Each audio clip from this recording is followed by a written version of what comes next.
Hey guys, welcome to my channel. I hope you're all doing very well. So I just watched Inside Out 2. Let's talk about it. So Inside Out 2 is directed by Kelsey Mann, and it is of course the sequel to the 2015 mega hit by Pixar, Inside Out, which was originally directed by Pete Docter, who now runs the division over at Disney. Now, fun fact about me, and I guess my brothers, when we initially watched the 2015 movie, we actually didn't really connect with it. We thought that the first Inside Out movie was actually quite overrated. Like, we didn't vibe with the film, and that was pretty rare for us because we are a Pixar household, okay? Make no mistake, we have huge loyalties to Pixar. We are part of the Pixar fandom. The Pixar movies from the early 2000s helped raise us. So please do not question our loyalty to Pixar, okay, to that lamp, because we are loyal from day one. But it just so happened that this Pixar movie that was much beloved by millions of people around the world just didn't really connect with us at the time for whatever reason. But just last week, I decided to revisit this film because I had a feeling that the first viewing was perhaps colored by a bad mood or a bad time or just tiredness because we kind of fell asleep. So like, I was like, there needs to be something. There needs to be something going on here that we're not seeing. So let's just rewatch this movie. And oh boy, am I glad that we did, because we ended up loving it 1,000 times more. Especially me, I found the first Inside Out movie to be an absolute triumph and delight. And I know I'm 9 years late, okay? But it just goes to show you that sometimes you need to see something more than once to fully appreciate it. And in this case, the second viewing made all the difference. But when it comes to the sequel for Inside Out, I've only seen it once, and here in this video, we're going to be diving into my thoughts upon my first viewing of the film. But before we do that, as per usual, if you haven't already, please be sure to subscribe to my channel and make sure you turn on your notifications so that you can be told when I upload next. Now without further ado, guys, let's get into this. So for Inside Out 2, we are once again back into the mind of Riley. But even though in real life 9 years has passed since the first movie, within the world of Inside Out, it's only been a couple of years, I believe, because Riley has now turned 13. And you know what that means? This 13-year-old is about to hit puberty, or rather puberty is about to hit her like a ton of bricks. And we see the sequence play out where puberty comes in and just shakes things up, causes madness and chaos in Riley's brain. All of a sudden everything is under construction because of course it is an ongoing process, but we see the first signs of this 10-year process emerge in the form of the entrance of some brand new complex emotions, including embarrassment, ennui, envy, and the legend, the icon, the inspiration for today's outfit, Miss Anxiety herself. Now, outside of Riley's brain, we see that she's been getting on very well in San Francisco. In the previous film, we of course saw her go through a lot of turbulence in her mind and in her life as she moved away from her home in Minnesota, not Michigan, okay, because her father had found a brand new job in San Francisco, and so she had to go through all of the mixed emotions that came with this big change in her life as a child. But now, a couple of years on, it seems like she's thriving. She's got these friends that she's really close with, and she's doing really well academically, and of course she's thriving in her early hockey career. At the beginning of the film, we see Riley continue on in her promising hockey career as she plays a match representing her school, and she's doing so well that she gets the attention of about the coach for the high school team. Now, the coach is so impressed by Riley and her friends that she invites them to attend a hockey camp for the next few days to really hone in their skills and like network with other promising hockey players and just have fun on the ice playing hockey with other girls that really appreciate the sport. But unfortunately, on the way to the hockey camp, Riley receives some devastating news that her friends aren't actually going to be heading to the same high school as her, and so she's going to be all on her own, forced to face yet another life change. And you know Riley doesn't do well with these life changes, okay? And many people don't. Listen, life changes are a struggle for everyone, but you know, our girl Riley in particular cannot hack that stuff, and so obviously she's really upset. But because we have learned to accept sadness and disappointment in our life, that doesn't really rock her world quite yet. Like, she's still able to get a hold of her emotions, and she's accepted the fact that even though she is feeling sad, she wants to enjoy this weekend nonetheless with her friends, because this could be the last chance of them playing hockey together, especially on the same team. So she wants to savor that, and that's all well and good. Like, this is character development, evolution, and this is the result of all of the great lessons that Joy learned in the first Inside Out movie. So far we're thriving. So far we're doing well. But remember that little curveball of puberty and the brand new emotions that have been introduced into her brain as a result lead her down a dark and complicated and peer pressured path of peer pressure, of imposter syndrome, anxiety, trying to desperately fit in with the new girls, that is the Hawks team in her chosen high school, and so many other experiences that Riley has as a young teenager that many of us can absolutely relate to in this weekend of nightmares. And that's just what's happening in the outside world, because in the inside world, we see Riley's tried and true emotions go through it as they are kicked out of the control room by the brand new emotions who see themselves as far more complex and far more fitted and suited to handling Riley in this new chapter in her life. And so that's pretty much what we're dealing with when it comes to the story of Inside Out 2. And I have to say, as someone who is a newfound convert to the Inside Out franchise, I was absolutely delighted by this sequel. I thought that this movie was absolutely fantastic. Once again, Pixar has absolutely knocked it out of the park when it comes to producing an animated movie that, yes, absolutely gives the youngins exactly what they need. The kids in my screening got a kick out of the characters, both new and returning. They love the bright colors, they love the jokes, they love the shenanigans, and so Pixar delivered on that front, of course. But also, and this is something that Pixar does so incredibly well, is delivering a film that is so conceptually complex and multifaceted, and showcasing these complex concepts in the most imaginative, innovative way using the medium of animation. That is the true triumph of the Inside Out franchise, and that is a legacy that is carried on by this phenomenal sequel. They're able to take these common phrases and analogies to do with the mind and to do with the thought process and just materialize them in the most imaginative ways. And so you have concepts like train of thoughts and abstract thinking, stream of consciousness, panic attacks, imagination, suppressed emotions, something being thrown in the back of the mind and out of sight, out of mind. All of these sayings and all of these analogies are brilliantly visualized in animation throughout this franchise, and that is my favorite part of this entire endeavor. And when it comes to the second movie especially, my favorite abstract concepts that were explored here were, first of all, the stream of consciousness. I thought that was really clever, very similar to the train of thought that we saw in the first movie. In particular, when it came to the stream of consciousness, my favorite part was the sarcasm.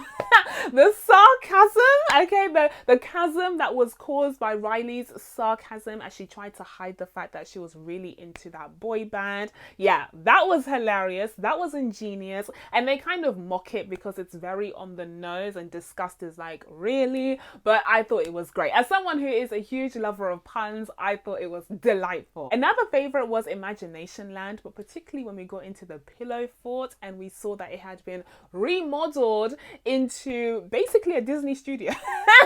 Basically a studio full of Imagineers that were all doing some hand-drawn animation. It was very reminiscent to the olden days of animation over at Disney from what we've seen in documentaries. So I thought that was really fun, really clever. Another concept that I really liked the visualization of was the idea of suppressed emotions. I actually think that they could have done more with that, but maybe they're saving that for an Inside Out 3 perhaps, because the few characters that we got in the suppressed emotions vault were intriguing, but they were just the beginnings of what could come as Riley continues to grow and develop. And I'm especially interested to see and discover what was going on with her biggest secrets. Like, I'm surprised that I didn't circle back to that because I was really curious to see what that was. But yeah, that was another highlight, and that Dora the Explorer-like character was really funny, as was that game character that Riley had a crush on that had like the worst fight move ever. Like, it was a terrible attack and absolutely hilarious. But there are two main concepts that I think Inside Out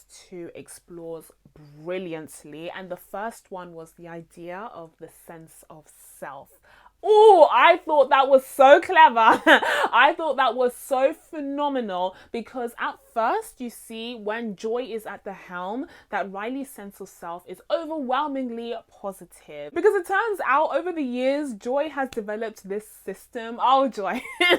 Joy with her toxic positivity. She has developed this system where she throws out any negative or unpleasant thoughts that Riley doesn't really want in the front of her mind. She's created this machine to give those thoughts a one-way ticket to the back of Riley's brain, so it's out of sight, out of mind. And so that means that for the most part there are positive emotions, impressions, memories that are at the front of her mind, are creating a very positive headspace, because this is Joy that we're talking about. So of course she's gonna do whatever it takes to make Riley happy, and she believes that whilst the balance of different emotions is important, she doesn't want Riley to be burdened with the smaller, more innocuous negative thoughts that could have an impact on her growing sense of self, which Joy has curated, like someone's social media page, for instance. And so obviously, just like with social media, Riley is only seeing and thinking about the highlights of her life, which yes,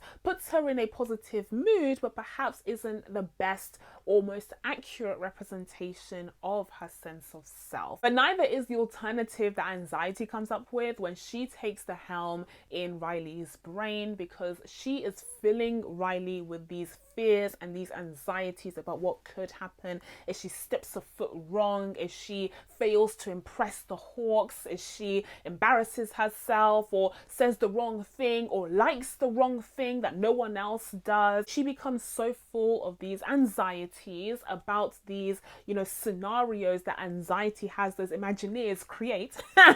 And that leads to her sense of self being so severely damaged as these new anxiety-ridden memories become embedded in it. And that all comes to a head near the end of the film, where we get the scene that visualizes the second main concept of the movie, and that is of course the panic attack or the anxiety attack. And that scene was absolutely phenomenal. Genuinely, I had chills. The storm that takes place in Riley's mind as she has that panic attack during the game was just absolutely flawless. And the fact that anxiety as a character was just in the middle of that storm and she became an NPC, like she like after all that talking and taking over Riley's mind, the second that she had her hand on that controller, she got completely out of control.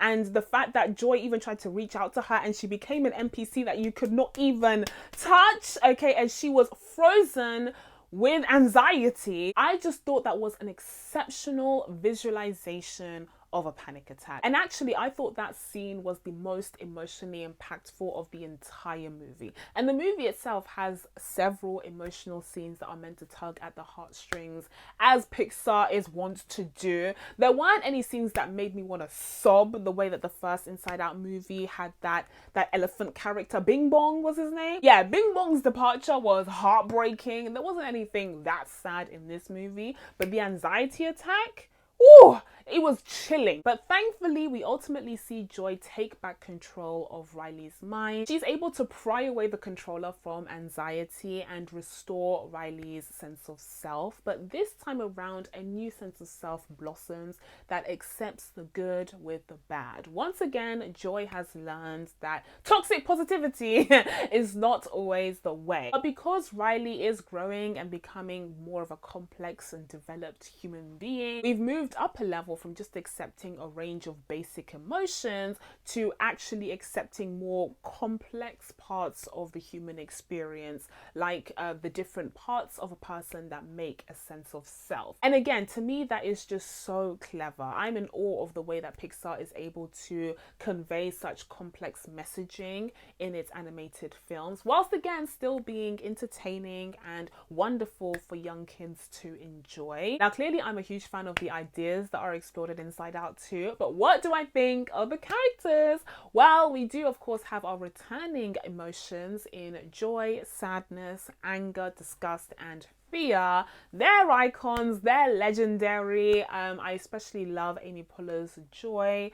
I think she is a brilliant sort of lead character, lead emotion that takes Riley through all of the twists of turns in life, and she herself does a lot of learning and a lot of growing, and that just makes her a really interesting character. And I like the fact that the lessons that were learned in the previous movie weren't just ignored. She didn't just start from scratch in the sequel, as she took those lessons on board and then learned some new lessons after this film wrapped as well. So she's a growing character, much like Riley, which begs the question, does she have a controller? I know that people have asked this question many, many times over the 9 years since the first Inside Out movie came out. But as a new fan, okay, to this franchise, I'm also gonna raise it. Like, what's going on in the emotions minds? Like, how far does this go?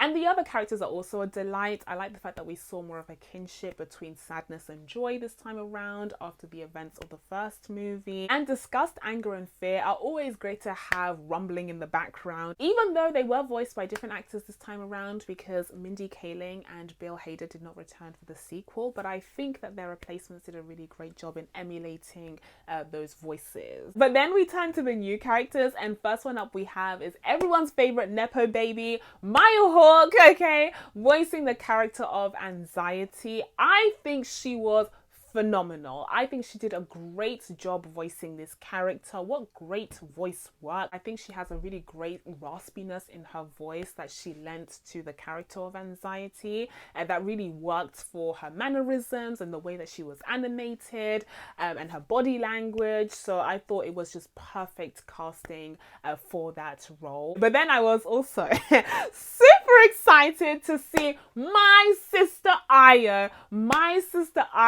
Deborah, voicing the character of Envy. She was also fantastic. Her voice was like unrecognizable, which is incredible. I mean, she is a seasoned voice actress. She's voiced many an animated character, so she was doing something different with this character. And even though the character very much looked like her somehow, it didn't really sound like her, which was interesting. But yeah, I think she did a phenomenal job as Anxiety's right-hand girl. And if I did have any complaints, it would be that Envy didn't feature in this story as much as I thought she would, especially considering the setup where Riley is in this hockey camp. There was plenty of occasions for her to get jealous or envious towards a girl that was more talented than her, for instance, and I don't think they really took advantage of that as much as they could have. So maybe that's one for the future, but I definitely think there could have been an improvement on how they conveyed Envy, because it seemed like Envy was just a supporter for Anxiety, but she in herself is a formidable opponent. And I think we could have gotten a couple of scenes showing Riley beat envious specifically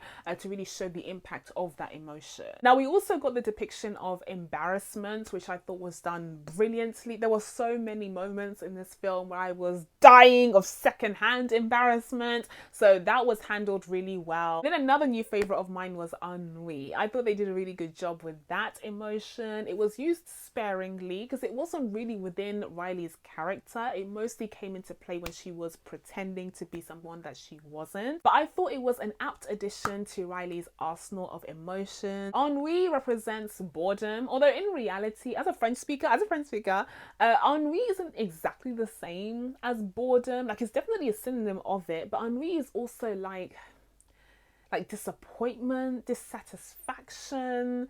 Like, it's like a like unbotheredness. Like, it's not just about being bored. But I think it was a perfect emotion to introduce to Riley, especially in this stage in her life. And then of course we have the return of Riley's parents, who are always a delight, especially the father, who apparently people have a huge crush on. Please. Please. But my favorite part of seeing the parents is getting to see a sneak peek into their inner emotions. I always find that to be hilarious. And if I did have another critique of the film, it would be that we didn't really get a chance to dive into other people's thoughts as much as I'd like to. We got a little bit of that at the beginning with Riley's friends, but I want to see more. I'm nosy. Like, I want to know what's going on in everyone's mind. And I think it would also help to portray the side characters as complex human beings, just like Riley is, because as it stands, it seemed like everyone else was just hog bog standard, not going through anything, you know, rough or difficult in their lives, and Riley was the only one going through it in her mind. But in reality, you have this whole camp of teenage hockey players, and everyone is going through a whirlwind of emotions all at once. And I would have liked to see a bit more representation of that in the film, because especially by the end, it seemed like Riley was the only one with, you know, mental health issues, and everyone else was looking at her like, girl, what's going on? So with all of that being said, guys, I'm going to be giving Inside Out 2 an 8 out of 10. So that's it from me. Now that I told you guys my thoughts on Inside Out 2, it's time for you guys to let me know what you thought of this movie down in the comments below. Please be sure to subscribe to catch new videos coming up. Thank you guys so much for watching. I really appreciate it, and I'll see you in the next one. Bye.